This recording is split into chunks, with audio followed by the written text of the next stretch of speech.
de uma fonte e suplementar em outra. Certo? Pedro, não entendi. Ele está tirando de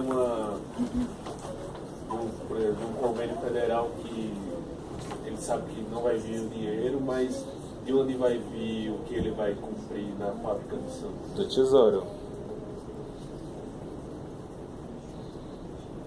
Mas ali tinha 0. Se é 00. Aqui, então uma parte, na verdade, ó, uma parte vai ser executada na fonte 00, 8.896, e uma parte na fonte 02. Certo?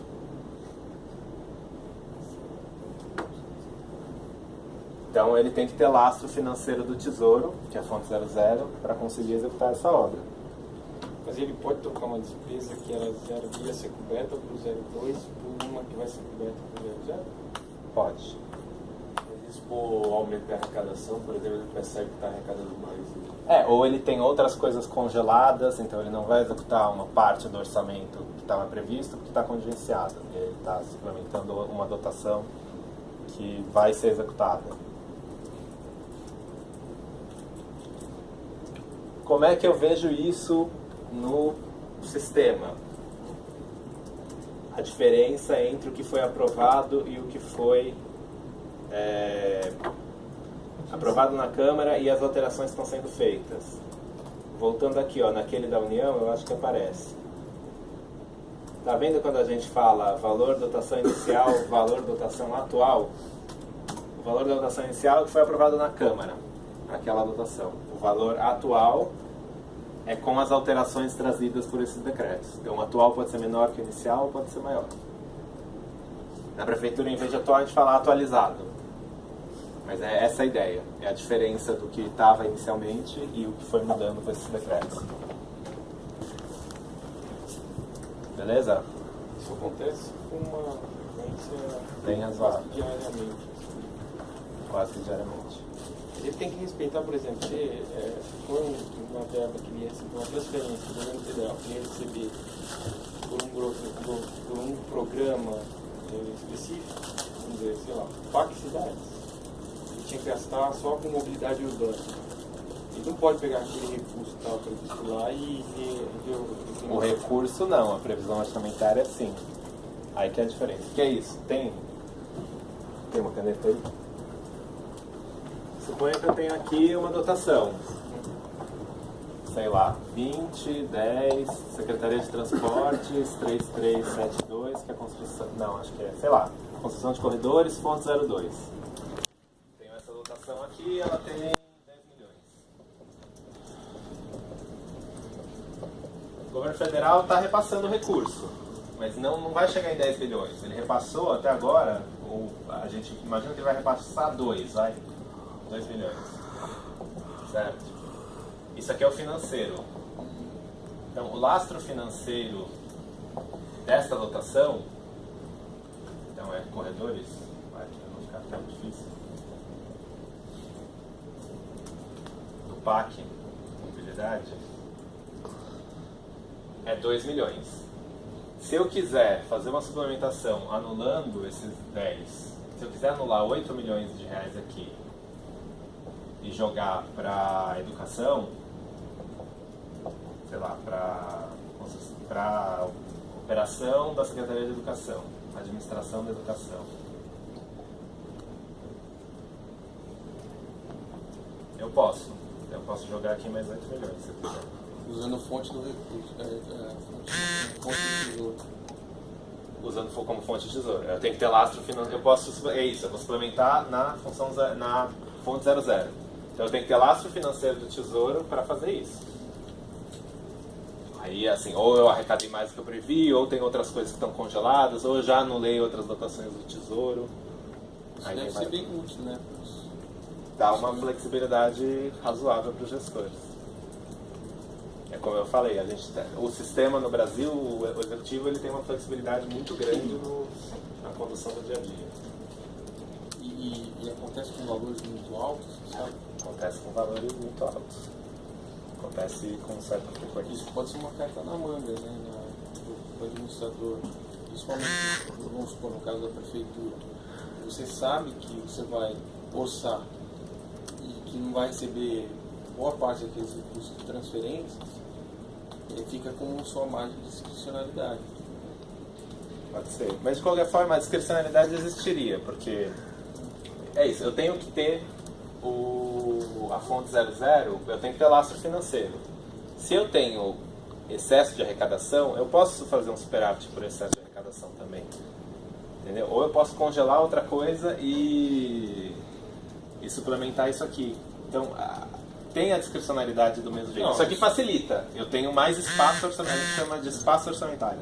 Eu tenho mais espaço orçamentário, porque de fato eu tenho essas dotações que eu não posso deixar de orçar, como eu falei, porque os convênios estão assinados, mas que,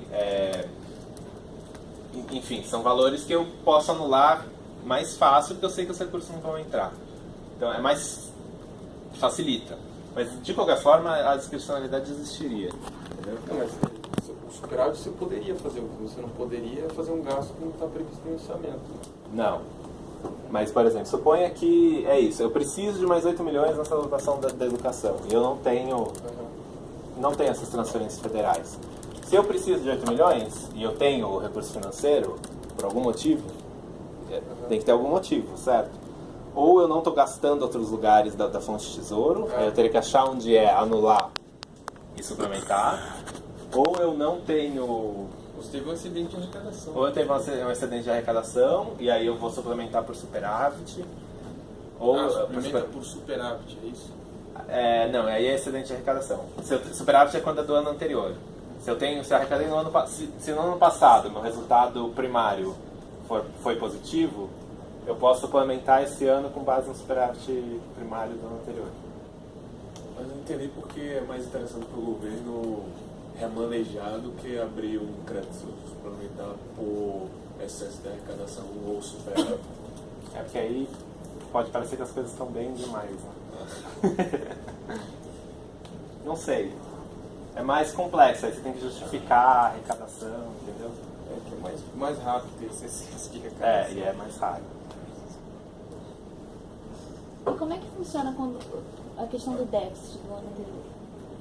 O déficit do ano anterior vai para onde? O superávit fica lá, né? Dificilmente você usa no ano seguinte, é isso que você está falando. Isso. E o déficit, o que acontece? O que o governo faz com esse valor? O déficit, o governo controla e assim, é para fins da lei de responsabilidade fiscal. Então, se eu tive déficit nesse ano, até o fim do mandato, o prefeito tem que entregar no zero. Ele pode ter déficit no ano. Assim, a lei de responsabilidade fiscal basicamente instituiu o quê? Ao longo do mandato você não pode deixar um déficit.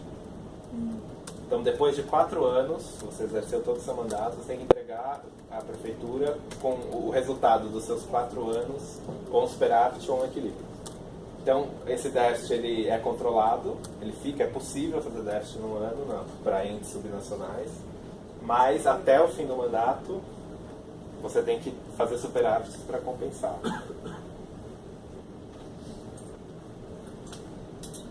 Então, tipo, se você somar o resultado primário dos 4 anos, tem que dar 0 ou mais.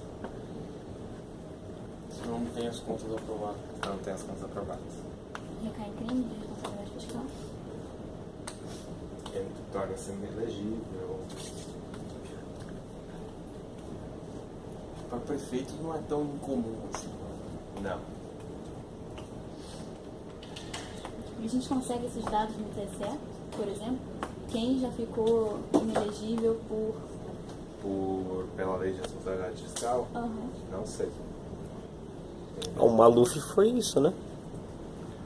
Até o Odilon Guedes foi um dos que... Não, o Maluf acho que foi pelos casos de corrupção. É. Porque ele foi prefeito antes de existir a lei de... É 2000. Não? Ele foi antes da Marta, né? É. Mas eu não sei se a lei se aplicava ao mandato dele. Eu acho que o caso dele eram os casos de corrupção. Que ele está... E existe algum impedimento de repasse federal para estados ou municípios que estejam deficitários ou com algum problema? Não sei. Existe Existe, tanto é que o Rio Grande do Sul agora não teve, ele se desenquadrou. Na verdade, o que o governo federal olha pela lei de responsabilidade fiscal é o nível de endividamento. E o nível de endividamento estava acima do previsto, que eu acho que é 2 vezes, 200%. E o Rio Grande do Sul se desenquadrou e ficou impedido de receber parte do governo federal. Foi a justiça. Houve uma negociação política ali por trás, pela lei de responsabilidade fiscal, ele não poderia se desenquadrar desse nível de endividamento. Beleza?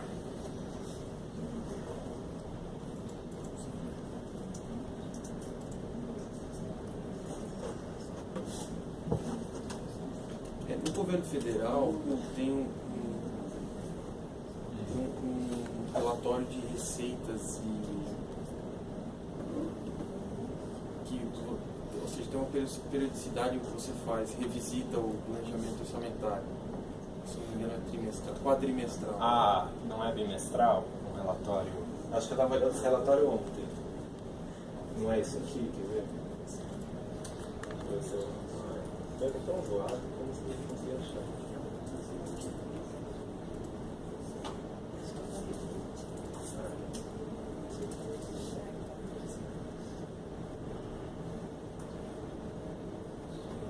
Relatório de avaliação bimestral, não é isso aqui? Isso. Em tese é onde é o ato em que ele vai contingenciar mais. Aqui que ele determina contingenciamento. Então. Na prefeitura não é assim. A prefeitura é a qualquer momento. Ah, é? Isso aparece lá, é uma decisão do secretário de Finanças, na verdade. E aí aparece no sistema e aparece nas bases de dados de execução, os valores estão congelados. Ele lista aqui as dotações que estão congeladas? Ou... Ele lista. Teria que listar. Mas ele revisa parâmetros aí, que ele fala, bom, o PIB não está crescendo 2 como a gente previa, então... Ah, entendi. Ele faz essa reavaliação de parâmetros. Aqui, né?